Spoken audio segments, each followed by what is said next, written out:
Let's learn science টুগেদারে তোমাদের সবাইকে স্বাগত। চলে আসলাম আজকের একটা সুন্দর টপিক নিয়ে। সহজে আমরা আজকে মৌলের ধারণা বুঝবো। আমরা আগের ভিডিওতে ক্লাস 9 সেকেন্ড সামেটিভের পদার্থের গঠন ও ধর্মটা শেষ করেছি। যারা এখনও দেখোনি তোমরা দেখতে পারো। অবশ্যই তোমাদের সমস্ত ডাউট আমি ক্লিয়ার করার চেষ্টা করেছি। তো আজকে আমরা শুরু করব মৌলের ধারণা। যে চ্যাপ্টারটা 9-এর কেমিস্ট্রির অনেক বিষয় এখানে আছে, মৌলিক বিষয় যেগুলো না জানলেই নয়। এই চ্যাপ্টার তোমাদের সাহায্য করবে নবম শ্রেণীতে কিছু প্রবলেম, একদম সিম্পল প্রবলেম সহজে তোমরা করতে পারবে। এবং তার সঙ্গে ক্লাস 10-এ যে রাসায়নিক গণনা একটা চ্যাপ্টার আছে, সেখান থেকে 3 নাম্বার যদি তোমাকে পেতে হয় তাহলে একটা বড় অঙ্ক করতে হবে। 4 নাম্বার 3 নাম্বার একটা অঙ্কই আসে। তো সেখানে লাগবে ক্লাস 11-12-এ তো সায়েন্সে তো লাগবেই, সেটা তো বলার কথা নয়। এমন একটা চ্যাপ্টার যেটা খুবই গুরুত্ব আছে, হ্যাঁ, মাধ্যমিকেও এবং হায়ার সেকেন্ডারিতেও। তো আমরা কতগুলো বিষয় এখানে ক্লিয়ার করতে হবে। তোমাদের যদি এই বিষয়গুলো ক্লিয়ার থাকে তোমরা আশা করি এই চ্যাপ্টারটা বুঝতে পারবে, ভালো করে বুঝতে পারবে। কী কী বিষয়? যেমন প্রথমে জানতে হবে মৌলের পরমাণু ও অণু সম্পর্কে ধারণা। মৌলের পরমাণু ও অণু এটা বেসিক, আগে আমরা জেনেছি, আবার নতুন করে একটু ঝালিয়ে নেব। পারমাণবিক ও আণবিক ভর এই কনসেপ্টটা এখানে নতুন, এবং এটা না জানলে কিন্তু তোমরা মল ভালো করে বুঝতে পারবে না। এই পারমাণবিক ও আণবিক ভরের সঙ্গেই মলের একটা সম্পর্ক আছে। তারপরে হচ্ছে মোলার ভর, মোলার আয়তন প্রশ্ন আসে, অঙ্ক করতে হবে। পরমাণু ও অণুর প্রকৃত ভর এবং পারমাণবিক ও আণবিক ভর এদের মধ্যে পার্থক্য, এগুলো আমরা পড়ব। এই কটা বিষয় যেগুলো আমি লিখে রেখেছি, এগুলো যদি আমরা ক্লিয়ার করি থিওরি, এবং তার সঙ্গে যদি কী কী অঙ্ক আসে কী ধরনের, সেগুলো যদি দেখে নিই তাহলে তোমাদের এই চ্যাপ্টার ক্লিয়ার হয়ে যাবে। তাহলে শুরু করে দিচ্ছি। আমাদের প্রথম যে টপিক আমি লিখে রেখেছি সেটা হচ্ছে, কি লিখে রেখেছি? মৌলের পরমাণু এবং অণু কাকে বলে। আমরা যদি প্রথমে উদাহরণ দিই, পরমাণুগুলো কী কী আমরা কি জানি? আমরা জানি পৃথিবীতে, তোমরা ক্লাস 10-এ গিয়ে পড়বে, টোটাল পর্যায় সারণী যে আছে 118টা মৌল আছে, 118টি। এই 118টি যে মৌল আছে, এই মৌল কাদের বলে? মৌলের পরমাণু যেহেতু বলছে, আগে মৌল সম্পর্কে একটু ধারণা দিয়ে দিই। বেসিক থেকে যাওয়া দরকার আমাদের। মৌল কাকে বলে? যে সমস্ত পদার্থকে ভাঙলে সেই পদার্থ ছাড়া অন্য কোনো পদার্থকে আর পাওয়া যায় না, সেগুলো হচ্ছে মৌলিক পদার্থ। হাইড্রোজেন থেকে শুরু, তারপরে হচ্ছে হাইড্রোজেন, হিলিয়াম, লিথিয়াম, বেরিলিয়াম, এরকম করে 118 পর্যন্ত পর্যায় সারণীতে মৌল আছে।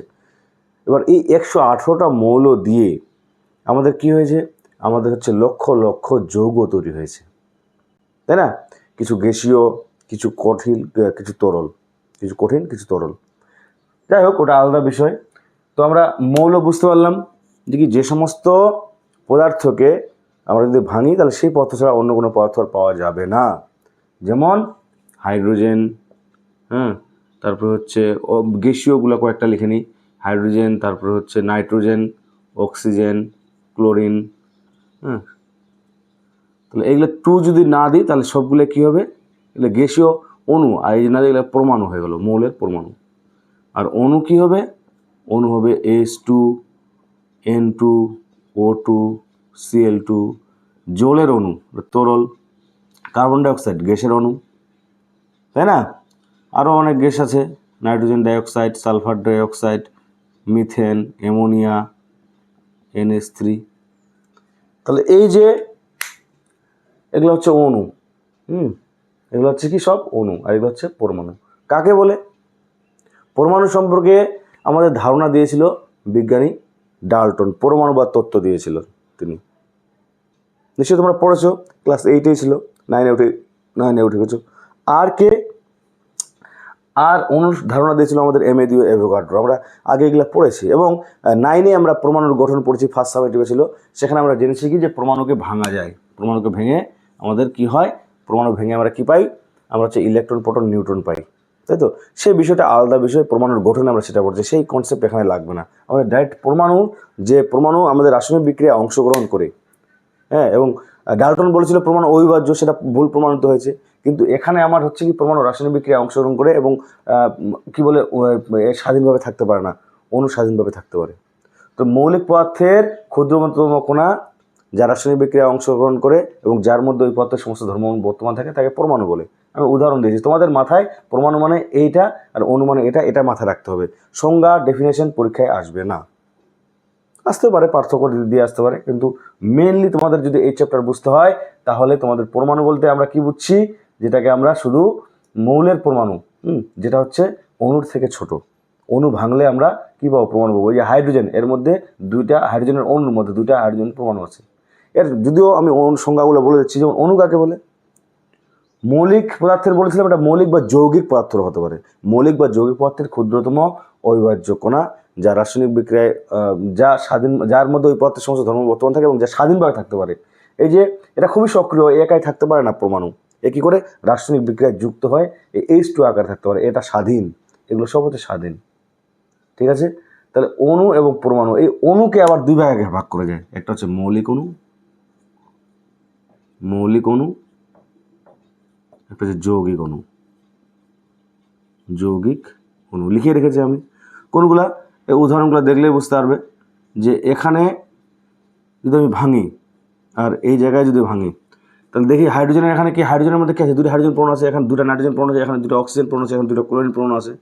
কিন্তু এই যে জল থেকে দেখো যে উদাহরণগুলো লিখেছি আমি, এখানে কিন্তু একই মৌলের পরমাণু নেই, দুটো ভিন্ন ভিন্ন মৌলের পরমাণু আছে। জলের মধ্যে একটা অক্সিজেনের পরমাণু আর দুইটা হাইড্রোজেনের পরমাণু মিলে জল গঠিত হয়েছে। কার্বন ডাইঅক্সাইড, কার্বনের একটা পরমাণু, অক্সিজেনের দুটো পরমাণু, এরকম সবগুলোতেই আমরা দেখতে পাচ্ছি কি দুটি ভিন্ন ভিন্ন আলাদা আলাদা মৌলের পরমাণু মিলে তোমার কী হয়েছে, অণুটা গঠিত হয়েছে। এগুলো সবই হচ্ছে অণু, বুঝতে পারলাম? অণু, তাহলে মৌলিক অণু আর যৌগিক অণু বুঝতে পারলাম। একই মৌলিক পদার্থ দ্বারা গঠিত অণুকে মৌলিক অণু বলে, আর যে অণু দুটি বা এর ততোধিক, দুই বা ততোধিক ভিন্ন ভিন্ন মৌলিক পদার্থ দ্বারা গঠিত হয়েছে, ভিন্ন ভিন্ন, তাকে হচ্ছে যৌগিক অণু বলছে।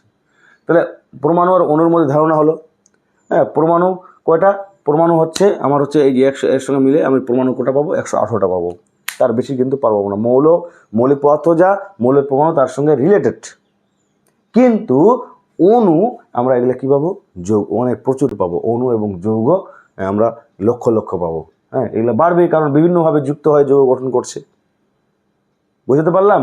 তাহলে মৌলের পরমাণু আর অণু কি ভের এটা জানতে হবে, এটা বুঝতে হবে ভালো করে। হ্যাঁ, আচ্ছা, তারপরে আমাদের যেটা জানতে হবে সেটা হচ্ছে যে এদের যে আমরা ভর মাপবো, এদের যে আমরা ভর মাপবো, আমরা কি জেনেছি, আমরা এই যে মোলের ধারণা যে আমরা পড়ছি, আমরা হচ্ছে প্রথম যে চ্যাপ্টারে ছিল মোল কথাটা, কিন্তু সেখানে তোমরা প্রথম দেখেছো কি, আমরা জানি এসআই পদ্ধতিতে মৌলিক একক কয়টি, এসআই পদ্ধতিতে মৌলিক একক 7টি, মৌলিক একক কয়টি, 7টি। এই 7টির মধ্যে একটি হলো পদার্থের পরিমাণ,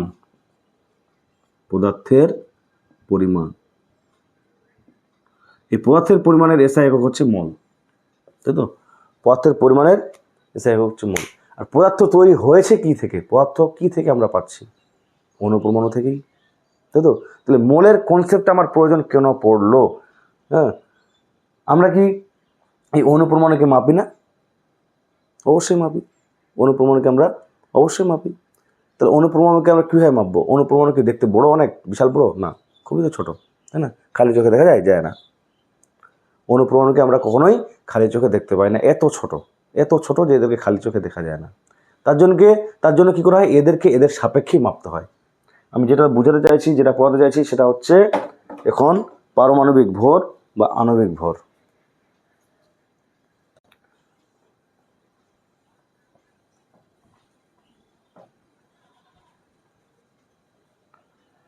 আমরা এখন যেটা পড়তে চাইছি সেটা হচ্ছে পারমাণবিক ভর ও আণবিক ভর।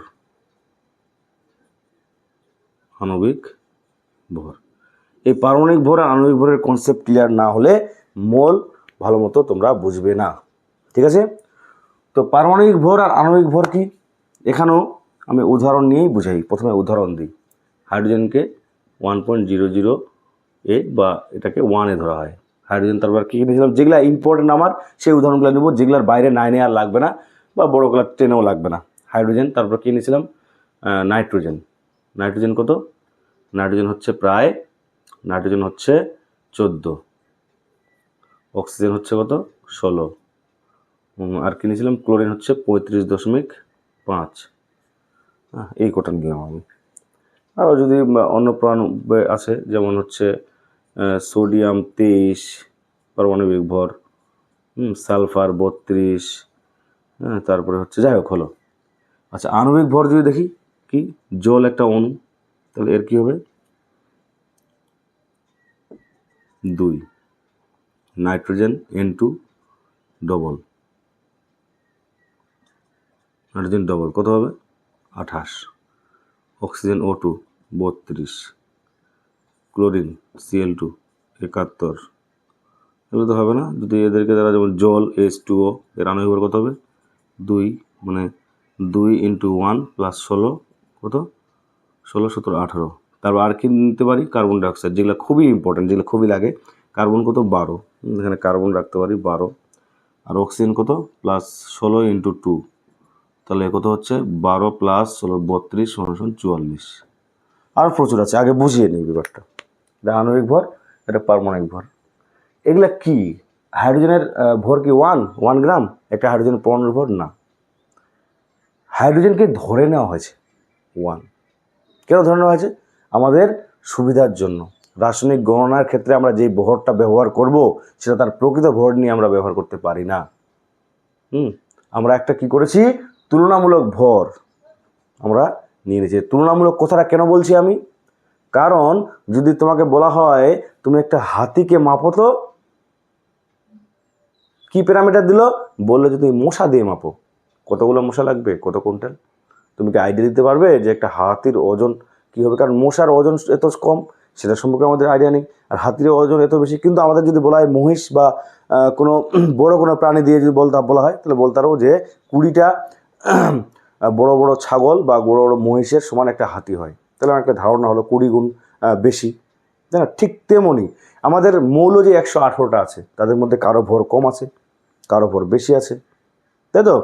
যার ভর কম আছে তার সাপেক্ষে আমরা যদি সবগুলোকে মাপি, বা যে স্কেল, কতগুলো স্কেল আছে, কার্বন যে স্কেল, সেটাকে হচ্ছে স্বীকৃতি বেশি দেওয়া হয়েছে, সেটা বেশি হচ্ছে পেয়েছে। কিন্তু আমরা বোঝার জন্য হাইড্রোজেন স্কেলটাকেই বেশি আমরা দেখবো, যদি হাইড্রোজেন সব থেকে হালকা 1 নম্বরে আছে। ঠিক আছে, কি বলছে পারমাণবিক ভর, কোনো একটি পরমাণুর ভর, একটি পরমাণুর ভর, একটি পরমাণুর ভর একটি হাইড্রোজেন পরমাণুর তুলনায় যতগুণ ভারী, যে কোনো ভর, এটা তুলনা, এটা কি আমি সবগুলোতে কিন্তু একক লিখিনি, এটা তো একক বিহীন রাশি। পারমাণবিক ভর আণবিক ভর কোনো একক নেই, জাস্ট একটা সংখ্যা, তুলনামূলক সংখ্যা, এর কোনো একক নেই। মনে থাকবে এটাও, আমাদের এটা মনে রাখতে হবে যে এই দুটাই হচ্ছে কি একক বিহীন, একক বিহীন, একক বিহীন রাশি। পারমাণবিক ভর বা পারমাণবিক গুরুত্ব, আণবিক ভর বা আণবিক গুরুত্ব, একক বিহীন রাশি। তাহলে কি লিখলাম, একটি পরমাণুর ভর একটি হাইড্রোজেন পরমাণুর ভরের যে অনুপাত, অর্থাৎ সাজিয়ে বললে কি হবে, একটি যে কোনো পরমাণুর ভর একটি হাইড্রোজেন পরমাণুর তুলনায় যতগুণ ভারী সেই তুলনামূলক সংখ্যাকে কি বলে, তার পারমাণবিক ভর বলে। আর এখানে আণবিক ভর, তাহলে এখানে কি হবে, একটি অণুর ভর, একটি অণুর ভর, একটি অণুর ভর একটি হাইড্রোজেন, কি হবে এখানে অণু হবে না পরমাণু হবে, এটাই বুঝতে হবে, অণু হবে না পরমাণু হবে এটা বুঝতে হবে। একটি এখানে কি হচ্ছে, একটি পরমাণুর ভর একটি হাইড্রোজেন পরমাণু যত ভারী তাকে পারমাণবিক ভর বলো। উপরে দেখেন একটা আণবিক ভর মানে একটা অণুর ভর হবে, যৌগের হোক আর মৌলের হোক, যাই হোক না কেন। তাহলে নিচে কি হবে, একটি হাইড্রোজেন অণুর ভর হবে না হাইড্রোজেন পরমাণুর ভর হবে? অবশ্যই অবশ্যই আমাদের কার সাপেক্ষে আমাকে একটা হাইড্রোজেন পরমাণু তুলনায় মাপি, এই যে এর থেকেই আমরা মাপি, তাহলে হাইড্রোজেন পরমাণু হবে। এখানে এটা মাথায় রাখবে, অণু হবে না, পরমাণুর ভর। কোনো মৌলের একটি অণুর ভর একটি হাইড্রোজেন পরমাণুর তুলনায় যতগুণ ভারী সেই সংখ্যাকে বা সেই তুলনামূলক সংখ্যাকে ওই মৌলের আণবিক ভর বলে। ঠিক আছে, যেমন হাইড্রোজেনের এটা অণুর 2টা পরমাণু আছে, তাহলে ডবল হলো। হ্যাঁ, এখানে কি আছে, নাইট্রোজেনের একটা পরমাণু আছে 14, 2টা আছে, ডবল হলো। হ্যাঁ, এখানে আমরা যোগ করলাম। আচ্ছা, এবার তাহলে বুঝতে পারলে পারমাণবিক ভর আণবিক ভর বুঝতে পারলে, উদাহরণ দিয়েই আমি বুঝালাম কী করে নির্ণয় করতে হয়। এখানে তোমাদের আরও অনেক যে সমস্ত আছে আণবিক ভর প্রচুর নির্ণয় করতে হবে। হ্যাঁ, যেমন মনে করো 100, এটা পরীক্ষায় অনেক সময় যদি কারো ক্যালসিয়াম কার্বন, এর আণবিক ভর কত, ক্যালসিয়াম 40, ক্যালসিয়াম কত, ক্যালসিয়াম হচ্ছে 40, তাহলে 40 প্লাস 12 প্লাস একবারে করে দিচ্ছি 16 ইন্টু 3, 3 16 48, তাই তো 3 16 48, 48 লিখে দিলাম। তাহলে এটা যোগ করলে কত হবে? 8 0 4 5 হাতে 1 6, তাহলে 100, 100 পুরোপুরি 100। এখানে অনেক সময় প্রশ্ন করে যে ক্যালসিয়াম কার্বনে কার্বন কত পার্সেন্ট আছে? 12%। শর্ট প্রশ্ন, মাধ্যমিক পর্যন্ত এসেছে বা আসতে পারে। 12%, হ্যাঁ। ক্যালসিয়াম কার্বনটা কার্বনের শতকরা পরিমাণ কত? আমরা দেখতে পাচ্ছি মোটের তো 100, তাহলে যেটা ক্যালসিয়াম 40% আছে, অক্সিজেন 48% আছে। একদম সোজা, এটা থেকেই অনেক মানে বেসিক কনসেপ্ট হয় আর কি। আর কি আছে গ্যাস আমাদের? যেমন বলতে পারে সালফার ডাইঅক্সাইড, হ্যাঁ 32 প্লাস 32 64। মিথেন বলতে পারে, হ্যাঁ মিথেন কত? কার্বন 12 আর 4টা আছে, কত তাহলে হলো 16। অ্যামোনিয়া বলতে পারে NH3, নাইট্রোজেন কত? 14 প্লাস 3 কত হলো 17। তো এগুলো আমাদের খুব কাজে লাগে। আণবিক ভর আমরা কী করে নির্ণয় করছি, এরকম যত তোমরা উদাহরণ পাবে বইতে, টেক্সট বইতে দেখে নিবে যৌগ বা অণু কী সংকেত আছে এবং নিজে ট্রাই করবে, হ্যাঁ অবশ্যই তোমরা পারবে। হ্যাঁ, কারণ আমাদের শুধু মনে রাখতে হয় পারমাণবিক ভরগুলো, মনে না রাখলেও হয়, কারণ ব্র্যাকেটে দেওয়া থাকে, যে অঙ্কটা দেওয়া থাকে তার ব্র্যাকেটে অনেক সময় দিয়ে দেয় যে এর পারমাণবিক ভরগুলো এত। তাহলে আণবিক ভর নির্ণয় করার পদ্ধতি কী? কাকে আণবিক ভর আমরা কী করে নির্ণয় করবো এটা মনে রাখবে, বা তোমরা লিখে নিতে পারো যে আণবিক ভর নির্ণয় করা হয় পারমাণবিক কোনো একটা যৌগ বা অণুর সংকেতে উপস্থিত, কোনো একটা যৌগ বা অণুর সংকেতে উপস্থিত যে পরমাণুগুলি আছে তাদের পারমাণবিক ভর যোগ করে করে সেই অণুটির আণবিক ভর নির্ণয় করা হয়। বুঝতে পারলাম? আরেকবার বলছি, কি বলছি? মনে করো এই যে জলের হচ্ছে সংকেত হচ্ছে H2O, তাহলে এখানে হাইড্রোজেনের হাইড্রোজেনের কি বলে পরমাণু দুটো আছে, আর অক্সিজেনের পরমাণু একটা আছে। তাহলে হাইড্রোজেনের পরমাণু দুটো আছে, 2 × 1 মানে দুইটা যোগ হলো। মানে আমি এরকমও করতে পারি, এটা বড় হয়ে যাবে যদি বড় কোনো যৌগ হয়, তার জন্য 2 × 1 করে দিচ্ছি। 1 + 1 করা আর 2 × 1 করা একই জিনিস, তাই তো? আচ্ছা, আর অক্সিজেন কত? 16। তাহলে আমার কি এখানে যোগ চিহ্ন দিয়েছি না? তাহলে দুটো আলাদা আলাদা পরমাণু আছে, তাদের পারমাণবিক ভর যোগ করেই আমি কি পেলাম? এর আণবিক ভর 18 পেলাম। বুঝতে পারলাম? আচ্ছা, এখনই আরেকটা টপিক আমি বলে দিই সংক্ষেপে। সংকেত ভর বলে একটা কথা বলেছিলাম আমি, সংকেত ভর এটা কী জিনিস? আমি এখানে যে পড়াতে গিয়ে একটা ভুল বলেছি। কি বলেছি? এই ক্যালসিয়াম কার্বনেট এটা কি কোনো সমযোজী যৌগ? না, তড়িৎ যৌগ। বা আরেকটা যদি উদাহরণ নিই, পিওর উদাহরণ, তোমরা সবাই জানো NaCl, তোমরা পড়েছো ক্লাস 8-এ। NaCl কি যৌগ? আয়নীয় যৌগ না সমযোজী যৌগ? অবশ্যই আয়নীয় যৌগ। এটা হচ্ছে আয়নীয় যৌগ, এটা বলে রাখি, এটা হচ্ছে আয়নীয় যৌগ। তো আয়নীয় যৌগের ক্ষেত্রে হ্যাঁ কি হয়? কোনো পৃথক অণুর অস্তিত্ব পাওয়া যায় না। আয়নীয় যৌগের ক্ষেত্রে কোনো পৃথক অণুর অস্তিত্ব পাওয়া যায় না। এগুলো যেমন পৃথক অণুর অস্তিত্ব পাওয়া যায়, হ্যাঁ সব এগুলো জল, কার্বন ডাইঅক্সাইড, এদের যেমন পিওর কি বলে অণুর অস্তিত্ব পাওয়া যায়। কিন্তু সোডিয়াম ক্লোরাইড যেটা আছে, এটা কেলাস আকার কঠিন পদার্থ বিশাল আকার ধারণ করে। তার জন্য এই NaCl জাস্ট সংকেত, তাই না? সোডিয়াম ক্লোরাইড খাদ্য লবণের সংকেত। তাহলে সোডিয়াম ক্লোরাইডের ক্ষেত্রে আমরা কি করি?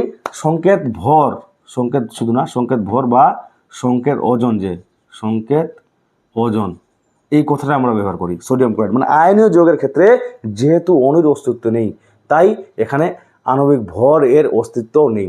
এখানে কি আছে তাহলে? এখানে আছে সংকেত ভর বা সংকেত ওজন, এই বিষয়টা, সংকেত ভর বা সংকেত ওজন। বুঝতে পারলাম? তাহলে সোডিয়াম ক্লোরাইড বা যেগুলো আয়নীয় যৌগ আছে সেক্ষেত্রে আণবিক ভর আমরা অনেক সময় বলে ফেলি হয়তো, কিন্তু সেটা ভুল বলি। সেখানে সমযোজী যৌগ বা যাদের ক্ষেত্রে অণুর অস্তিত্ব আছে, সমযোজী যৌগের ক্ষেত্রে অণুর অস্তিত্ব আছে, সেক্ষেত্রে আমরা আণবিক ভর বা পারমাণবিক ভর সবারই হবে, আণবিক ভর কথাটা ব্যবহার করি। কিন্তু আমরা আয়নীয় যৌগের ক্ষেত্রে আমরা যেটা পাই, এখানে কত হবে? সোডিয়াম 23 প্লাস হচ্ছে ক্লোরিন হচ্ছে 35.5, এই যে 35.5, এগুলো এই কটা মান তোরা মনে রাখবে, তাহলে অঙ্ক করতে সুবিধা হবে, মুখস্থ করে নিবে, যেগুলো আমাদের বেশি আসছে, বেশি ব্যবহার হচ্ছে। তাহলে কত হলো? 58.5। তাহলে এটা কি? এটা কি আণবিক ভর? না, এখানে আমরা যে কথাটা ব্যবহার করবো সেটা হচ্ছে সংকেত ভর বা সংকেত ওজন। আরেকটা জিনিস বলে রাখি, পরীক্ষা অনেক সময় দিয়েও দেয় যে কি বলে আয়নীয় যৌগে অণুর অস্তিত্ব নেই কেন? আয়নীয় যৌগে অণুর অস্তিত্ব এই জন্য নেই, কারণ হচ্ছে আয়নীয় যৌগগুলো কি হয়? পৃথকভাবে অণু আকারে অবস্থান করে না। এরা কি করে? প্রচুর লক্ষ লক্ষ কোটি কোটি সংখ্যক সোডিয়াম এবং ক্লোরিনের পরমাণু পরপর এমনভাবে 3 ডাইমেনশনাল স্ট্রাকচারে কেলাস আকার গঠন করে, যেখানে তারা কঠিন না হয়ে একটা বিশাল বড় বস্তু রূপে থাকে, সেখানে কোনো পৃথকভাবে ওরা অবস্থান করে না। বুঝতে পারলাম? ঠিক আছে, তাহলে আমার পারমাণবিক ভর আর আণবিক ভরের আমরা এতটুকু হলো ধারণা দিতে পেরেছি। এবার এই যে আমি হাইড্রোজেন স্কেলেই বুঝালাম, তাই না? সংজ্ঞাটা আমি কি করলাম? হাইড্রোজেন স্কেলে বোঝালাম। আরও আমাদের যে দুটো স্কেল আছে তার মধ্যে কার্বন স্কেল একটু না বললেই নয়, কারণ কার্বন স্কেলে সংজ্ঞা অনেক সময় চলে আসতে পারে, কার্বন স্কেলে অনেক সময় বলে দিতে পারে। তো কার্বন স্কেলে কী হবে, কার্বন 12 যে আইসোটোপ আছে, কার্বন 12 C12 আইসোটোপ, C12 আইসোটোপের কোনো একটা পরমাণুর ভর, কার্বন 12 আইসোটোপের প্রকৃত ভর না, ভরের আর কি, ভরের 1/12 অংশের তুলনায়, 1/12 অংশের তুলনায় যতগুণ ভারী।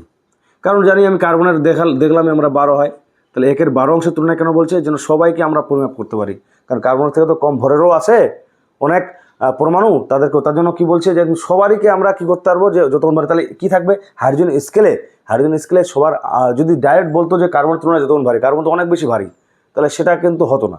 তাহলে কার্বনকে কী করলো, কার্বন কোনো একটা মৌলের পরমাণুর ভর কি বলছে যে কার্বন 12 আইসোটোপের তুলনায়, কার্বন আইসোটোপের যে ভর তার 1/12 অংশকে কী বলছে, ওই মৌলটির পারমাণবিক ভর বলছে।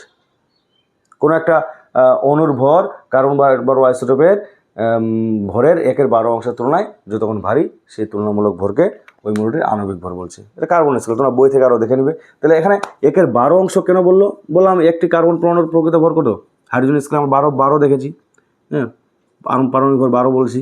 তাহলে এটাকে কি করলো, এর তুলনায় যদি আমি বলি তাহলে সেটা ঠিকই আছে, কিন্তু সেটাকে আগে যদি আমি 1/12 দিয়ে ভাগ করলি তাহলে তো ও তো 1 হয়ে যাচ্ছে না, তাহলে 1 হয়ে যাচ্ছে, তাহলে 1-এর সাপেক্ষে ভাগ করছি।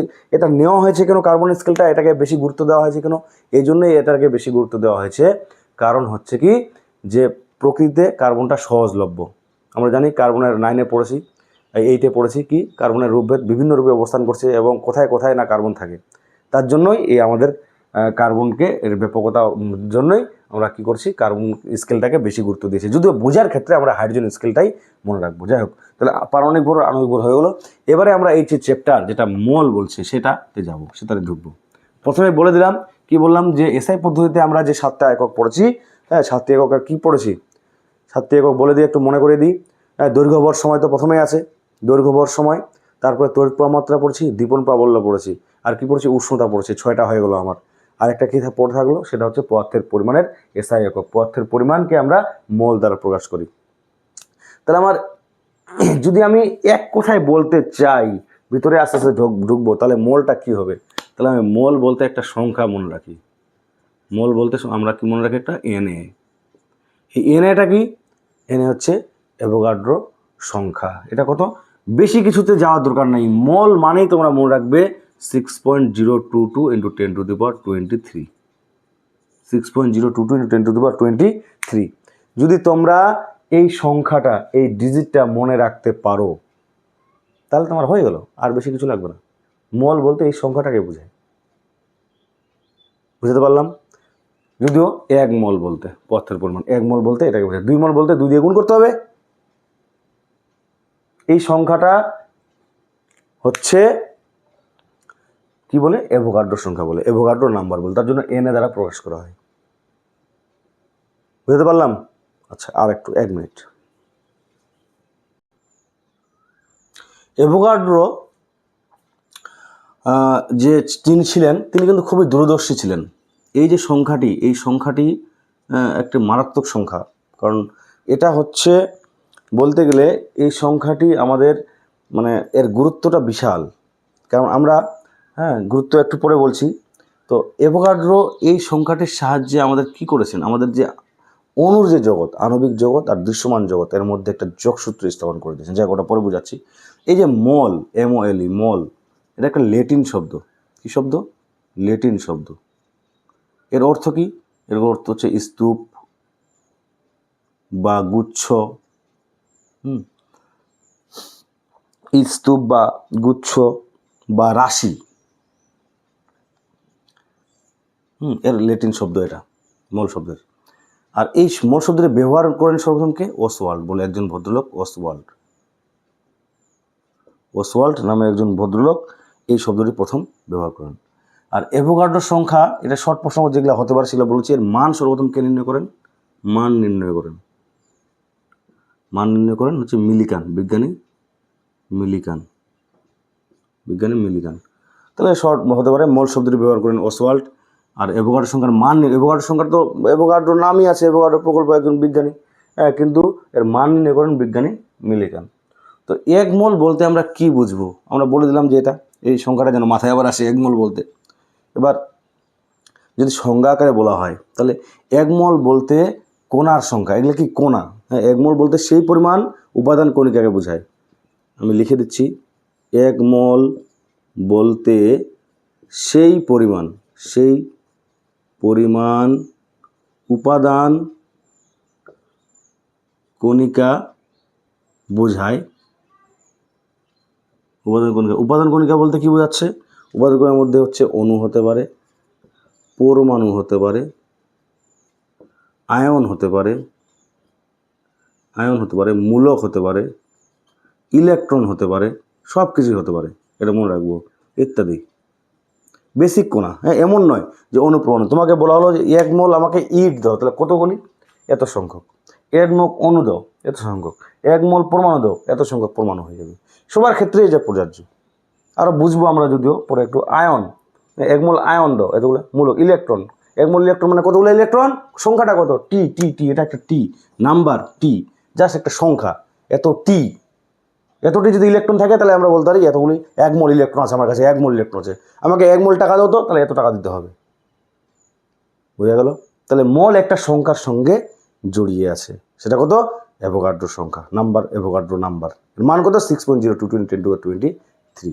ঠিক আছে? তাহলে 1 মোল বলতে সেই পরিমাণ উপাদান কণিকাকে বোঝায়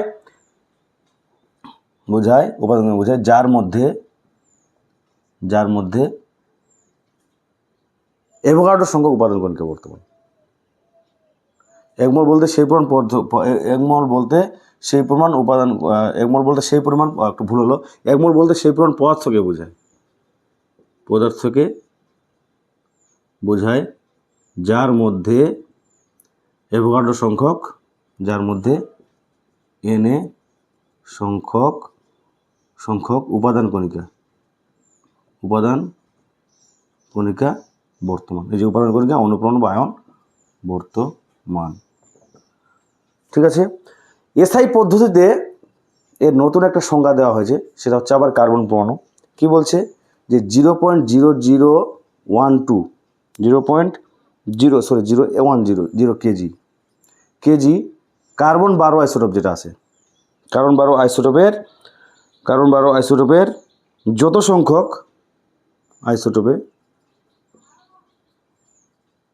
যত সংখ্যক উপাদান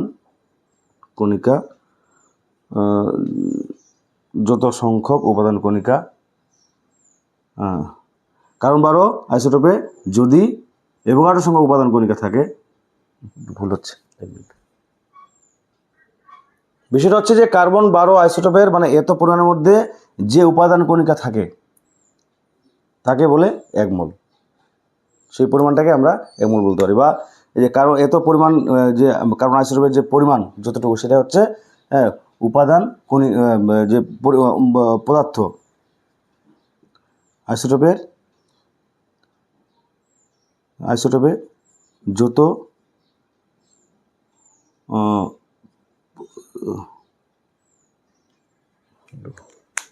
কি হচ্ছে, ক্লিয়ার করে বলি, বিষয়টা ক্লিয়ার করে বলি। কি বলছে? যে আমরা অ্যাভোগাড্রো সংখ্যার যদি উপাদান কণিকা সমান থাকে তাহলে তাকে 1 মোল বলছি কিনা? এবার এসআই পদ্ধতি কি বলছে? যে কার্বন পরমাণু, এই যে এত কেজি, বা এটা অ্যাকচুয়ালি 12 গ্রাম, হ্যাঁ, যদি গ্রামে করি 12 গ্রাম এই যে আইসোটোপ যদি নিই, এখানে তো আমি কার্বন পরমাণুর সংখ্যা পাবো, যত সংখ্যক পাবো সেই সংখ্যার পরিমাণটাকেই বলছে আমার কি 1 মোল। একটি কার্বন, কোনো একটা পদার্থের মধ্যে যদি 12 গ্রাম কার্বন আইসোটোপের যতগুলি কার্বন পরমাণু থাকে তার সমান যদি ওই পদার্থের মধ্যে কি বলে উপাদান কণিকা থাকে, তাকে বলছে আমার হচ্ছে কি 1 মোল। সেই পরিমাণটাকে বলছে আমার 1 মোল। তাহলে বুঝতে পারলাম 1 মোলের মেনলি ওইদিকে যাচ্ছি না আমরা যেটা বলবো 1 মোল বলতে সেই পরিমাণ পদার্থকে বোঝায় যার মধ্যে অ্যাভোগাড্রো সংখ্যক উপাদান কণিকা বর্তমান, যার মধ্যে, হ্যাঁ, বোঝায় যার মধ্যে Na সংখ্যক মানে অ্যাভোগাড্রো সংখ্যক উপাদান কণিকা বর্তমান। এটুকু শুধু মনে রাখবো। কি 1 মোল বলতে সেই পরিমাণ পদার্থকে বোঝায় যার মধ্যে অ্যাভোগাড্রো সংখ্যক উপাদান কণিকা বর্তমান থাকে। ঠিক আছে? আচ্ছা, তাহলে আমরা ওইটুকু বললাম। এবার হচ্ছে আমরা অ্যাভোগাড্রো সংখ্যার দিকে যাই। অ্যাভোগাড্রো সংখ্যাটা কি? অ্যাভোগাড্রো সংখ্যা অ্যাভোগাড্রো নাম্বার। এটা একটু বলি, এটা একই জিনিস,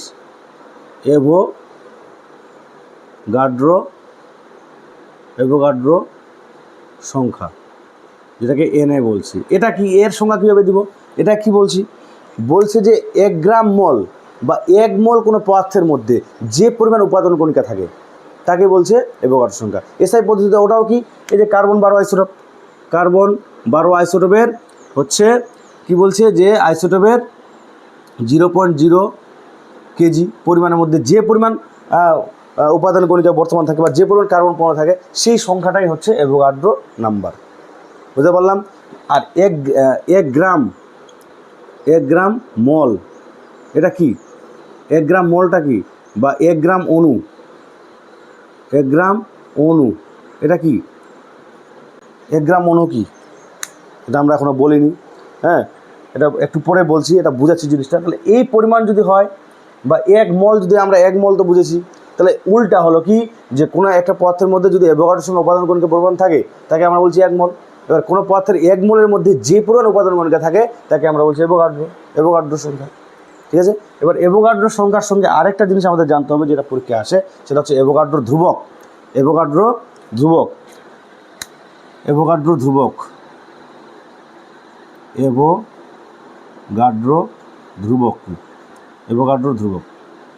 মনে রাখবো, অ্যাভোগাড্রো ধ্রুবক হচ্ছে 0.22 × 10⁻23। একে আমরা ভাগ করবো মল দিয়ে, মল। যদি অ্যাভোগাড্রো সংখ্যাকে মল দ্বারা বিভাজিত করা হয় তাহলে আমরা কি পাই, তাহলে যে রাশিটা পাচ্ছি সেটাকে বলছি আমরা অ্যাভোগাড্রো ধ্রুবক। অ্যাভোগাড্রো ধ্রুবককে যদি আমরা এন দ্বারা প্রকাশ করি, n = 6.022 × 10⁻23 Na বাই মল। তাহলে কোনো সংখ্যাকে যদি মল দ্বারা আমরা গুণ করি তাহলে আমরা কী করবো, অ্যাভোগাড্রো সংখ্যা পাবো। এর একক আছে কি, এটা হচ্ছে প্রতি মল বা মল ইনভার্স। অ্যাভোগাড্রো ধ্রুবকের একক হচ্ছে প্রতি মল।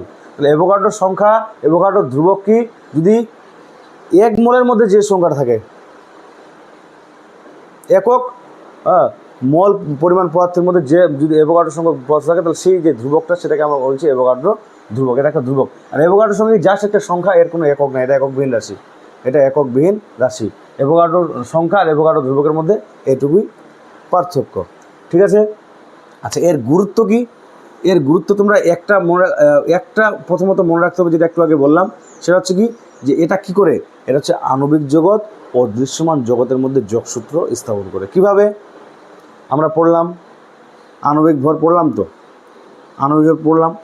যে অক্সিজেন একটা ধরি, অক্সিজেনের 32 গ্রাম, এর সম্পর্কে আমরা ধারণা করতে পারছি, এর সম্পর্কে আমরা আইডিয়া করতে পারছি যে 32 গ্রাম মানে কতটুকু। ঠিক আছে? কিন্তু যদি বলা হয় একটি অক্সিজেন পরমাণুর ভর কত,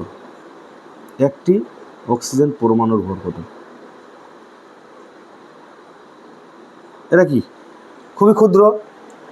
আণবিক ভর গ্রাম তো নয়, গ্রাম আণবিক ভর বলে 32, আণবিক ভর গ্রাম বা গ্রাম আণবিক ভর 32। আণবিক ভর একটু আগে দেখালাম, অক্সিজেনের আণবিক ভর 32। আর গ্রাম আণবিক ভর কাকে বলে? গ্রামে প্রকাশিত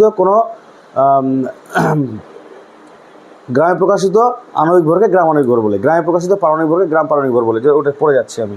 তাহলে একটি অক্সিজেন পরমাণুর প্রকৃত ভর কী করে পাবো? অণু করে দিই, অক্সিজেন অণুর প্রকৃত ভর, একটি অক্সিজেন অণুর প্রকৃত ভর কী করে পাবো? এখানে যে 32 গ্রাম আণবিক হলে গ্রাম লিখতে পারবো। তাহলে 32 যদি অ্যাভোগাড্রো সংখ্যক হয় 6.022 × 10⁻23 টি অক্সিজেন অণুর ভর হচ্ছে 32 গ্রাম। তাহলে একটি অণুর প্রকৃত, অবশ্যই প্রকৃত কত হবে, 32/6.022 × 10⁻23 গ্রাম। তাহলে 6.022 × 10⁻23 এই মানটা একটা বিশাল বড় সংখ্যা দিয়ে 32টা ভাগ করছি, সেটা তো খুবই কম হবে প্রকৃত ভর। তাহলে সেটা এত কম হবে যেটা আমরা ভালো মতো নিজে থেকে, এবং সেটা দেখাও যায় না, সেটা খালি চোখে দেখাও যায় না। এবার 32 গ্রাম যদি কোথাও থাকে, আমরা যে কোনো বাস্তব বস্তুকে 32 গ্রাম মানে একটা ভালো জায়গা জুড়ে থাকবে, সেটা আমরা খালি চোখে দেখতে পাবো। তাহলে তাহলে অণুদের যে জগৎ, যেটা হচ্ছে আণবিক জগৎ, যেটা খালি চোখে দেখা যায় না, এবং যেটা দৃশ্যমান জগৎ, যে 32 গ্রাম যেটা আমরা খালি চোখে দেখতে পাচ্ছি, এর মধ্যে যোগসূত্র স্থাপন করছে অ্যাভোগাড্রোর সংখ্যা। যদি বলা হয় অ্যাভোগাড্রো সংখ্যার বিশালতা কত, বলছে এটা এত বড় বিশাল সংখ্যা, যদি তোমাকে বলা হয় যে ক্রিকেট বল তোমাকে দেওয়া হলো কতটি, এই অ্যাভোগাড্রো সংখ্যক, তুমি কি করবে, সে বলবে যে সেটাকে পৃথিবীর উপরে সেটা ফেলতে থাকো। তাহলে একটা স্তর পড়বে কতটা, চারিদিক থেকে, কিন্তু শুধু উপরে বা শুধু নিচে বা সাইডে এরকম না, চারিদিকে একটা গোলক ফুটবলের যেমন চারিদিকে, সেরকমভাবে। তাহলে বলছে যে 100 কিলোমিটার একটা আস্তরণ হয়ে যাবে, 100 কিলোমিটার একটা আস্তরণ হয়ে যাবে ক্রিকেট বলের, যদি ক্রিকেট বল তোমাকে দেওয়া হয় অ্যাভোগাড্রো সংখ্যক। বুঝতে পারলাম? মৌলের ধারণা চ্যাপ্টারের মানে ভালো যদি কনসেপ্ট আমাদের করতে হয়, তাহলে আরও কিছু কিছু বিষয় আরও আমাদের জানতে হবে, যেগুলো শব্দ হয়তো কোনো অঙ্কে চলে আসলেও তোমরা পারবে না যদি না বুঝে থাকো। গ্রাম পারমাণবিক ভর, আমরা তোমরা পারমাণবিক ভর বুঝলে কি বলছে, পারমাণবিক ভর আমরা যেমন অক্সিজেনের ক্ষেত্রে আমরা দেখলাম পারমাণবিক ভর কত, 16, তাই তো? অক্সিজেনের ক্ষেত্রে পারমাণবিক ভর আমরা 16 দেখেছি। তাহলে এটা গ্রাম পারমাণবিক ভর কাকে বলছে, যে কোনো পরমাণুর পারমাণবিক ভরকে যদি আমরা গ্রামে প্রকাশ করি, অর্থাৎ গ্রামে প্রকাশিত কোনো মৌলের পারমাণবিক ভরকে গ্রাম পারমাণবিক ভর বলে। তাহলে অক্সিজেনের গ্রাম পারমাণবিক কত, অক্সিজেনের গ্রাম পারমাণবিক ভর কত, 16 গ্রাম। ঠিক আছে, কিচ্ছু না, কনসেপ্ট। আমরা পারমাণবিক ভর পড়েছি, বুঝেছি ডিটেলসে, সেটাই কি গ্রামে প্রকাশিত পারমাণবিক ভরকে গ্রাম পারমাণবিক ভর বলে। আবার অক্সিজেন কত, 32, গ্রামে প্রকাশিত আণবিক ভরকে অক্সিজেনের গ্রাম আণবিক ভর কত, সমান সমান 32 গ্রাম। বোঝা গেল? গ্রামে প্রকাশিত পারমাণবিক ভরকে গ্রাম পারমাণবিক ভর বলে, আর গ্রামে প্রকাশিত আণবিক ভরকে গ্রাম আণবিক ভর বলে। তারপরে একটা আছে 1 গ্রাম পরমাণু বলতে কি বুঝি আমরা, 1 গ্রাম পরমাণু বলতে কি বুঝি, বলা হচ্ছে যে কোনো মৌলের গ্রাম পারমাণবিক ভর যত, কোনো মৌলের গ্রাম পারমাণবিক ভর যত, সেই পরিমাণ তত গ্রাম পরমাণু সংখ্যার সমান ওই পদার্থের পরিমাণকে 1 গ্রাম পরমাণু বলে। মানে কি, তাহলে অক্সিজেন যদি বলা হয় অক্সিজেনের 1 গ্রাম পরমাণু মানে কতটুকু, যদি বলা হয় অক্সিজেনের 1 গ্রাম পরমাণু সমান কত, 16 গ্রাম।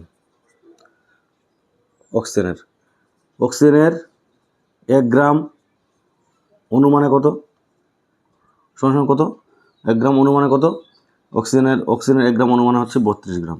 এই 32 গ্রাম যদি কোথাও থাকে, বলা হলো এখানে আমাকে বলা হলো যে একটা জায়গার মধ্যে অক্সিজেন দিয়ে দিয়েছে, বলছে যে এখানে কত গ্রাম পরমাণুর সংখ্যা আছে, যদি 32 গ্রাম হয় তাহলে 1 গ্রাম, 32 গুণে 64 গ্রাম হলে 2 গ্রাম অণু।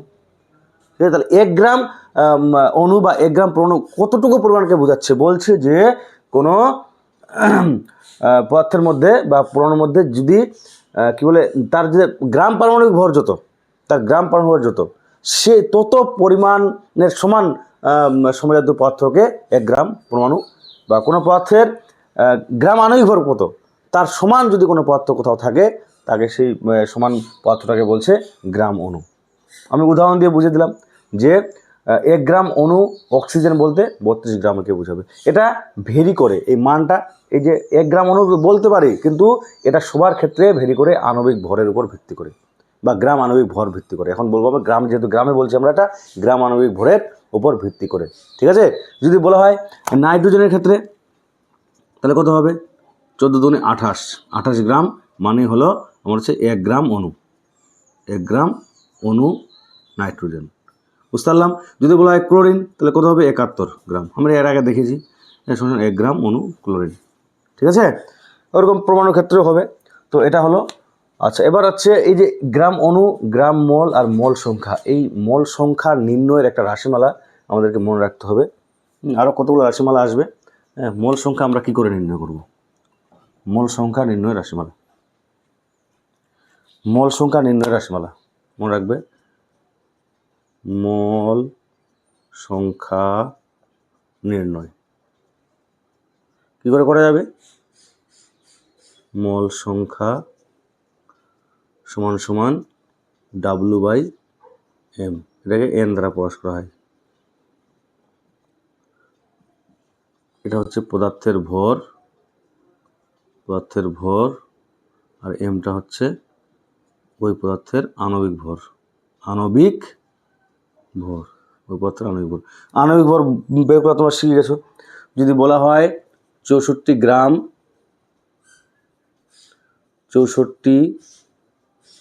গ্রাম অক্সিজেনের মোল সংখ্যা নির্ণয় করো, মোল সংখ্যা কত, কী হবে?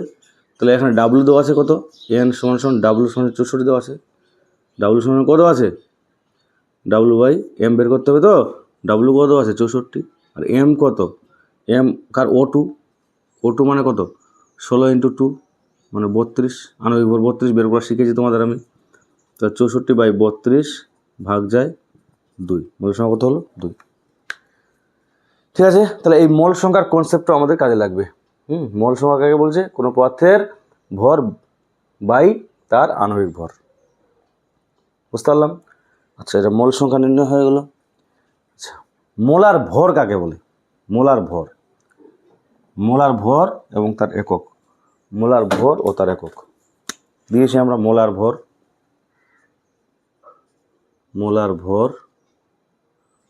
ও মোলার আয়তন, এটা আমাদের ছিল মোলার ভর ও মোলার আয়তন। মোলার ভর কি? মোলার ভর 1 মোল কোনো পদার্থের যে ভর তাকে বলছে মোলার ভর। 1 মোল পদার্থের ভরকে আমরা বলছি মোলার ভর। এটা এর একক কি? যে হচ্ছে গ্রাম পার মোল। 1 মোল পদার্থের যে ভর সেটা হচ্ছে মোলার ভর। 1 মোল কোনো পদার্থের যে ভর হয় তাকে মোলার ভর বলে। মোলার আয়তনের concept very very important. Molar আয়তন মনে রাখতে হবে। এটা কার ক্ষেত্রে হয়? সাধারণত গ্যাসীয়র ক্ষেত্রে আমাদের ধরা হয়। গ্যাসীয়র ক্ষেত্রে মোলার আয়তনটা হয়। এখানে আরেকটা জিনিস না বললেও নয়, যে কোনো পদার্থের যখন আয়তন বলতে হয়, গ্যাসীয় পদার্থের যখন আয়তন বলতে হয়, তখন আমাদের কী করতে হয়? উষ্ণতা এবং চাপ, এই দুটো জিনিসকে উল্লেখ করতে হয়। উষ্ণতা এবং চাপকে উল্লেখ করতে হয়। কেন উল্লেখ করতে হয়? আমরা জানি গ্যাসীয় পদার্থের ক্ষেত্রে সামান্য পরিমাণ উষ্ণতা এবং চাপের যদি আমরা পার্থক্য করে নিই, তার উল্লেখযোগ্যভাবে আয়তনের পরিবর্তনটা ঘটে। তার কিসের পরিবর্তন ঘটে? আয়তনের পরিবর্তন ঘটে। সামান্য পরিমাণ যদি আমরা চাপ বাড়িয়ে দিই তাহলে আয়তন কমে যাবে, সামান্য পরিমাণ যদি চাপ কমে দিই আয়তন বেড়ে যাবে, সামান্য পরিমাণ যদি উষ্ণতা পরিবর্তন করলে গ্যাসীয় পদার্থের ক্ষেত্রে সেটা হয়। তার জন্য এখানে যেটা টার্ম আসে এসটিপি বা NTP, standard temperature pressure, normal temperature pressure. এখানে উষ্ণতা কত হয় এটা মনে রাখবো আমরা। এখানে উষ্ণতা হয় 0 ডিগ্রি কেলভিন, 0 ডিগ্রি সেন্টিগ্রেড বা 273 কেলভিন, এটা ধরা হয়। আর চাপ কত? চাপ হচ্ছে 1 atm, চাপ 1 atm। এই এসটিপি এনটিপি বলা মানে এটা, এই কন্ডিশনে আমার হচ্ছে আয়তন কত হয়, সেটা আমাদের মানে মনে রাখতে হয় আর কি। তো মোলার আয়তনটা কি? সেম। একটা নির্দিষ্ট উষ্ণতায় ও চাপে কোনো 1 মোল পরিমাণ পদার্থের মধ্যে যে পরিমাণ গ্যাসীয় পদার্থ থাকে, যে আয়তনের গ্যাসীয় পদার্থ থাকে, তাকে বলছে তার মোলার আয়তন বলা হচ্ছে। মোলার আয়তন মানেই তোমাদের মাথার মধ্যে গ্যাস নিয়ে আসতে হবে। তাহলে গ্যাস কারা কারা আছে? মোলার ভর তো বলে দিলাম। মোলার ভর 1 মোলের মধ্যে মোলার ভর যেটা হবে সেটা মোলার ভর, গ্রাম পার মোল। আর মোলার আয়তন ওটা হচ্ছে, যেমন আমরা যদি কতগুলো উদাহরণ নিই, কী উদাহরণ নিব, আমাদের কী আছে উদাহরণ, আমরা কী জানি। যেমন মনে করো, আমি উদাহরণ দিচ্ছি হচ্ছে হাইড্রোজেন 2 মোলা। আমি আণবিক ব্র্যাকেটের মধ্যে আণবিক ভরগুলো লিখে দিচ্ছি। তারপর হচ্ছে কি, হাইড্রোজেনের পরে দিলাম নাইট্রোজেন কত 14, অক্সিজেন কত 32, 14 দুগুণে 28 করে দিই, এটা 28, এটা 32 আণবিক ভরগুলো নিচ্ছি। ক্লোরিন কত? ক্লোরিন হচ্ছে কত 71, তাই তো। আর কি আছে? জলটা গ্যাসীয় নয়, নিলাম কার্বন ডাইঅক্সাইড কত 44। তারপর হচ্ছে কার্বন ডাইঅক্সাইড হলো, তারপর হচ্ছে অ্যামোনিয়া NH3 কত 17, সালফার ডাইঅক্সাইড কত 32 দুগুণে 64, নাইট্রোজেন ডাইঅক্সাইড কত হবে? নাইট্রোজেন হচ্ছে 14 প্লাস 14, নাইট্রোজেন 14 আর অক্সিজেন হচ্ছে 32, তাহলে 32 আর 14 কত হচ্ছে 6, 56, তাই তো 56। 56 56। এই যে আমি ব্র্যাকেটে কি আণবিক ভরগুলো লিখেছি, তাই তো? তাহলে এগুলা সবগুলাই গ্যাস তো, হ্যাঁ, সেই সবগুলোই আলাদা আলাদা গ্যাস, কিন্তু এদের যদি আমরা কি করি, এদের ক্ষেত্রে এই সমস্ত গ্যাসের ক্ষেত্রেই যদি আমরা 1 মোল নিই, 1 মোল, 1 মোল পরিমাণের আয়তন হবে 22.4 লিটার বা 22,400 ml। এই লাইনটা খুবই ইম্পর্টেন্ট, হ্যাঁ, 22.4 লিটার আয়তন, এটা আয়তন ভি ভি ভি, ঠিক আছে?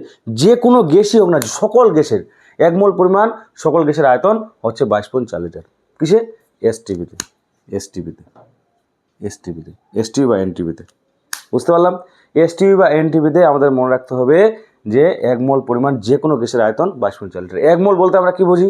1 মোল বলতে আমরা বুঝি 2 গ্রাম, কারণ এর আণবিক ভর 2 গ্রাম নিচ্ছি, আমি মোল সংখ্যা বের করে 2/2 1 মোল হচ্ছে 28/28, 38 বাই অক্সিজেন 32, সরি 32, 32/32 কত?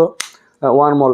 হ্যাঁ, ক্লোরিন 71/71, যাই হবে তার আণবিক ভর দিয়ে ভাগ করলে 1 মোলে পাচ্ছি। তাহলে 1 মোল পরিমাণের আয়তন কত হয়? 22.4 লিটার।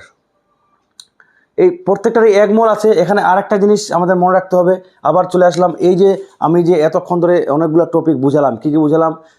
অণু পরমাণু ধারণা দিলাম, আণবিক ভর পারমাণবিক ভর ধারণা দিলাম, গ্রাম পারমাণবিক ভর গ্রাম আণবিক ভর ধারণা দিলাম, দিলাম কিনা? তাহলে এই যে সমস্ত কিছু, তারপর মোলার ভর মোলার আয়তন বলছি, এই মোলার আয়তন হয়ে গেল।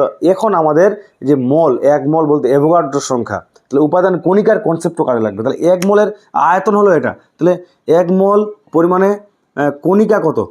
কণিকা বা উপাদান, উপাদান উপাদান সংখ্যা কত? অ্যাভোগাড্রো সংখ্যক Na 6.022 × 10⁻23। একদম সহজ, ইন্টার রিলেটেড সবগুলাই। এই যে পরিমাণগুলো, এগুলোর মধ্যে যদি ভর, এটা হচ্ছে আণবিক ভর বা গ্রাম আণবিক ভর, যদি গ্রামে বলি, এই পরিমাণগুলো সবগুলো আলাদা, গ্যাসগুলো সবই আলাদা, কিন্তু তাদের সবারকেই 1 মোল বোঝাচ্ছে, বুঝছে কিনা? তাহলে 1 মোল যদি হয় তাদের সবারই আয়তন কত হবে? 22.4 লিটার বা 22,400 ml। এবং এর মধ্যে উপাদান কণিকা কত থাকবে? যদি আমি অণু বলি, তাহলে হাইড্রোজেন অণুর সংখ্যা 2 গ্রামে, হাইড্রোজেন অণুর সংখ্যা কত? এত সংখ্যক। অক্সিজেন নাইট্রোজেন অণুর সংখ্যা কত? অ্যাভোগাড্রো সংখ্যক। 32 গ্রামে নাইট্রোজেন অক্সিজেন অণুর সংখ্যা কত? অ্যাভোগাড্রো সংখ্যক, এত টি। তাহলে ভরগুলো কিন্তু সব আলাদা, হ্যাঁ, গ্রাম আণবিক ভরগুলো সবগুলো আলাদা, কিন্তু এই সংখ্যাটা হবে, কণিকার সংখ্যা হবে অ্যাভোগাড্রো সংখ্যক। বোঝা গেল? বোঝা গেল? বুঝতে পারলাম বিষয়টা? তাহলে মোলার ভর মোলার আয়তন কি হলো? আচ্ছা, তাহলে একটা অঙ্ক দেখে নিই। যেমন যদি আমরা অ্যামোনিয়ায় দেখি, অ্যামোনিয়া বলা হলো যে 11.2 লিটার বা 22.4 লিটার বলছি আমি, 22 পয়েন্ট, না ওটা তো বললো 11.2, ঠিক, 11.2 লিটার অ্যামোনিয়ায় মোট কতগুলি পরমাণু আছে? যদি আমাকে অণু বলতো, তাহলে 22.4 লিটারের অণু কত হতো? অ্যাভোগাড্রো সংখ্যক, এটা এটার সঙ্গে রিলেটেড। ঐকিক নিয়মে, একদম কোনো কিছু না, ঐকিক নিয়মে অঙ্ক করবো।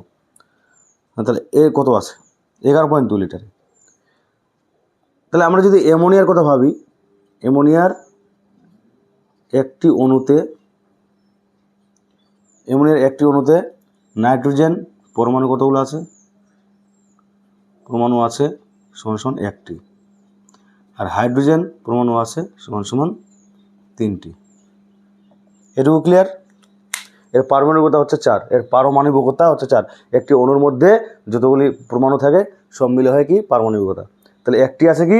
একটি আছে নাইট্রোজেন পরমাণু, আর 3টা আছে হাইড্রোজেন পরমাণু। তাহলে মোট একটা অণুতেই আছে এতগুলি, তাই তো? তাহলে আমরা কি জানি?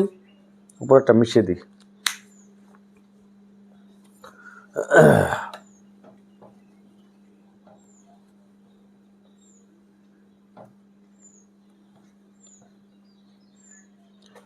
তো আমরা কি জানি? 22.4 লিটার যে কোনো গ্যাস, তার মধ্যে আমি অ্যামোনিয়া লিখছি। অ্যামোনিয়াতে অণু আছে এন এর সংখ্যক, এন মানে অ্যাভোগাড্রো সংখ্যা, এনএটি। তাই তো? তাহলে এর অর্ধেক যদি হয়ে যায়, একবারে করে দিচ্ছি, তাহলে 1 লিটার Na/22.4 টি, তাহলে কত বলছে? 11.2 2 লিটার অ্যামোনিয়াতে অণু আছে, কত হবে? Na ইন্টু 11.2/22.4, 2 দিয়ে কাটলাম, তার মানে Na/2টি, তাই তো? এবার এত লিটার অ্যামোনিয়ায় নাইট্রোজেন ও হাইড্রোজেন পরমাণু আছে, কী হবে? কত হবে পরমাণুর সংখ্যা? 4 গুণ, তাই না? যদি আমাকে বলতো অ্যাভোগাড্রো সংখ্যক যদি হতো, তাহলে অণুর সংখ্যা হতো অ্যাভোগাড্রো সংখ্যক যদি 22.4 লিটার হতো, আর পরমাণুর সংখ্যা হতো 4 গুণ, তো তাহলে অ্যাভোগাড্রো সংখ্যাটি 2 দিয়ে ভাগ হলো, হ্যাঁ, তাহলে 2 দিয়ে ভাগ হওয়ার পরে আবার 4 গুণই হবে, তাহলে অ্যাভোগাড্রো পরমাণুর সংখ্যা হবে Na/2 × 4, কারণ একটা পরমাণুর মধ্যে তো 4টা পরমাণু থাকে, তাহলে 4 দিয়ে গুণ হবে না, তাহলে কত হবে? তাহলে 2 × 6 2 × Na টি, 2 × 6.022 × 10⁻23 টি। কি বোঝা গেল? কি হলো দাঁড়ালো বিষয়টা? তাহলে বলেছে আমার যে 22.2 লিটার অ্যামোনিয়ায় মোট কতগুলি পরমাণু আছে। হ্যাঁ, তাহলে অ্যামোনিয়ার একটি অণু তো আছে, নাইট্রোজেনের একটি, আর হাইড্রোজেনের 3টি, মোট 4টি, একটি অণুর মধ্যেই আছে। তাহলে আমরা যদি অণু প্রথমে বের করেছিলাম Na/2, তাহলে পরমাণু বের করলাম, তাহলে যা বেরোবে পরমাণু তার 4 গুণ বেশি হবে। ঠিক আছে, একদম সহজ অঙ্ক। আচ্ছা,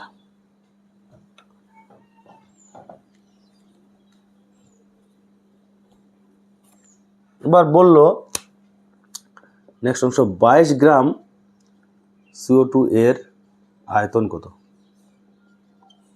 আয়তন নির্ণয় করো। 22 গ্রাম। তাহলে প্রথমে যখন আমরা কোনো সংকেত পাবো, কি কাজ করব? আমরা আণবিক ভর বের করবো। CO2 এর আণবিক ভর কত? 12 + 32 = 44।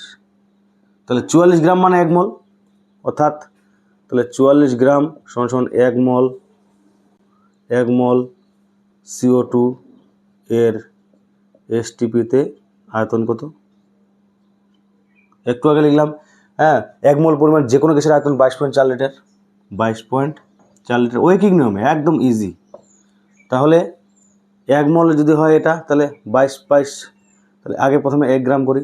1 গ্রামে কত হবে? 22.4/44 লিটার। তাহলে আমার কত আছে? 22 গ্রাম। তাহলে 22 গ্রামে কত হবে?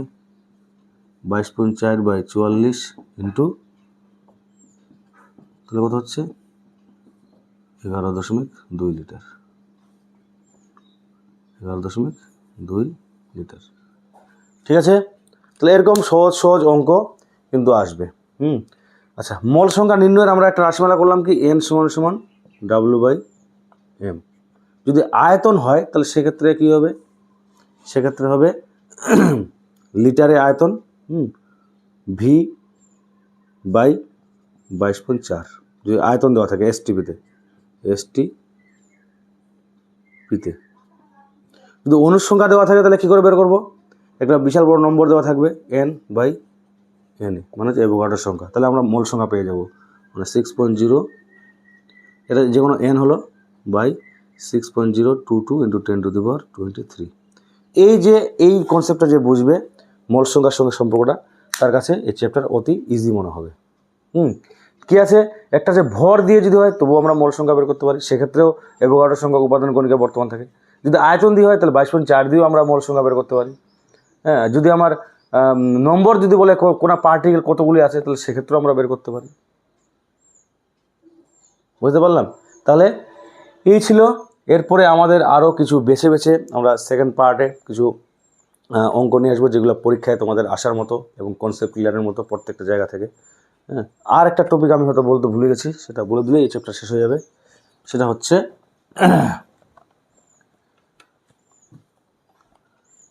পারমাণবিক ভর একক। পারমাণবিক ভর একক, AMU বা ইউ, ইউনিফাইড মাস বলছে যেটাকে। এটা কি? এটা বলছে যে কার্বন 12 আইসোটোপ, কার্বন 12 আইসোটোপের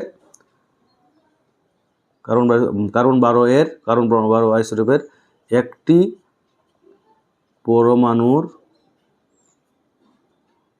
প্রকৃত ভরের 1/12 অংশকে 1 AMU বা 1 ইউ বলে। ঠিক আছে, একদম সহজ। কার্বন 12 এর বা কার্বন 12 আইসোটোপ লিখতে পারি আমরা, আইসোটোপ কার্বন 12 পরমাণুর লিখি, কার্বন 12 পরমাণুর লিখে তুলছি, কার্বন 12 আইসোটোপের কার্বন 12 আইসোটোপের একটি পরমাণুর প্রকৃত ভরের 1/12 অংশকে 1 AMU বা 1 ইউ বলে। এই মানটা কী হবে তাহলে? 1 ইউ ইকুয়াল টু কার্বন পরমাণুর প্রকৃত ভর, কার্বন C12 পরমাণুর প্রকৃত ভর ইন্টু 1/12। প্রকৃত ভর কী করে পাবো? যদি কার্বন মানে 12 অ্যাভোগাড্রো সংখ্যক যদি কার্বন পরমাণু থাকে 6.022 × 10⁻23 টি সি পরমাণুর প্রকৃত ভর কত? প্রকৃত ভর হলো 12 গ্রাম অ্যাকর্ডিং টু অ্যাভোগাড্রোর মত অনুযায়ী হচ্ছে যদি এতগুলি অ্যাভোগাড্রো সংখ্যক যদি পরমাণু থাকে তার প্রকৃত ভর হবে 12 গ্রাম, অর্থাৎ কার্বনের যে গ্রাম পারমাণবিক ভর যেটা, তাহলে একটি কার্বন পরমাণুর প্রকৃত ভর কত হবে? 12/6.022 × 10⁻23। ঠিক আছে, এটা হলো কি কার্বন পরমাণুর প্রকৃত ভর, একটি পরমাণু, তার আবার 12 অংশ, তাহলে এখানে বসাই, তাহলে 12/6.022 × 10⁻23 × 1/12, তাহলে এটা কি হচ্ছে? 12 কেটে গেল, তাহলে কী থাকলো? 1.6.022 × 10⁻23 3। তাহলে এই মানটা কত? এই মানটা হচ্ছে যদি আমরা পড়ি 1.66, মোটামুটি প্রায় 10⁻24 গ্রাম, বা হচ্ছে যদি আমরা কেজিতে করি তাহলে হবে 1.66 × 10⁻27 কেজি। এটাই হচ্ছে ভর পরিমাপের যে যতগুলো একক আছে। হ্যাঁ, অনুপরমাণুর ভর তো সব থেকে কম, এবং অনুপরমাণুর ভর পরিমাপের জন্য যতগুলো একক আছে সব থেকে ছোট একক হচ্ছে 1 ইউ বা 1 AMU। এর মান কত? 1 AMU। এটা মনে রাখবে, এটা পরীক্ষায় শর্ট প্রশ্নের অনেক সময় চলে আসে এবং অঙ্কে তো এটা কাজে লাগবেই। এটা কি? 1 ইউ সমান 1.66 × 10⁻24 গ্রাম বা 1.66 × 10⁻27 কেজি। এটা কি? এটা হচ্ছে পারমাণবিক ভর একক বা AMU, অ্যাটমিক মাস ইউনিট বা ইউনিফাইড মাস, সংক্ষেপে ইউ দ্বারাও এটাকে প্রকাশ করা হয়। এটা ভর পরিমাপের সব থেকে ছোট একক। ঠিক আছে, এটা হচ্ছে 1 ইউ। এবার এর সঙ্গে আমাদের জানতে হবে যে পারমাণবিক ভর এবং পরমাণুর প্রকৃত ভর এর মধ্যে কি পার্থক্য আছে। পার্থক্য কি আছে? পার্থক্য যদি আমরা দেখি তাহলে দেখতে পাবো যে পারমাণবিক ভর জাস্ট একটা সংখ্যা, তুলনামূলক সংখ্যা, এর কোনো একক নাই। কিন্তু প্রকৃত ভর যেটা, সেটা হচ্ছে পরমাণুটির প্রকৃত ভর, যেটা আমরা অ্যাভোগাড্রো সংখ্যা, তার পারমাণবিক ভরকে অ্যাভোগাড্রো সংখ্যা দিয়ে ভাগ করে পাই। পারমাণবিক ভর আর হচ্ছে কি প্রকৃত ভর, পরমাণুর প্রকৃত ভর, পরমাণুর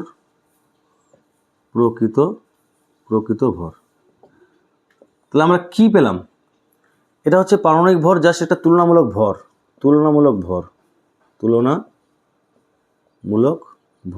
আর পরমাণুর প্রকৃত ভর কী করে পাচ্ছি? আমরা হচ্ছে পারমাণবিক ভরকে পারমাণবিক ভর বাই NA, অ্যাভোগাড্রো সংখ্যা দিয়ে ভাগ করে আমরা পরমাণুর প্রকৃত ভর পাচ্ছি। তাহলে আমরা এই যে এটার কি আছে? এর কোনো একক নেই, একক নেই, এর একক আছে। ঠিক আছে, একক আছে। আর কি? রাসায়নিক গণনার ক্ষেত্রে আমরা এটা ব্যবহার করি না, এটা এত ছোট, নেগেটিভ পাওয়ারে আসে। হ্যাঁ, আমরা দেখলাম 1 ইউ সমান কত দেখলাম? 10⁻⁻ কত? 1.66 × 10⁻24 গ্রাম।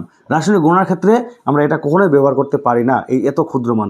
কিন্তু পারমাণবিক ভর যেটা আমরা দেখি, যেমন হাইড্রোজেনের ক্ষেত্রে কত, হাইড্রোজেনের ক্ষেত্রে 2, হাইড্রোজেন অণুর ক্ষেত্রে পারমাণবিক ভর হচ্ছে 1, অক্সিজেনের ক্ষেত্রে 16, নাইট্রোজেনের ক্ষেত্রে 14। এই যে মানগুলো, এই মানগুলো কী করা হয়, রাসায়নিক গণনা যে অঙ্ক, সেখানে আমরা এই মানগুলোকে ব্যবহার করি। কিন্তু প্রকৃত ভরের যে মান, হ্যাঁ, নেগেটিভ পাওয়ারে অনেক এই সংখ্যা নিয়ে আমরা কিন্তু কখনোই রাসায়নিক গণনার কাজ করি না। তাহলে পারমাণবিক ভর আর প্রকৃত ভর বোঝা গেল।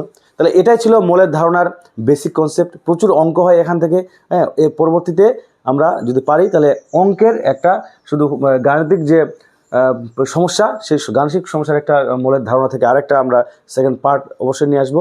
তোমাদের যদি ভিডিওটা ভালো লাগে তাহলে অবশ্যই তোমরা চ্যানেলটি সাবস্ক্রাইব করে সঙ্গে থাকবে। সবাইকে ধন্যবাদ।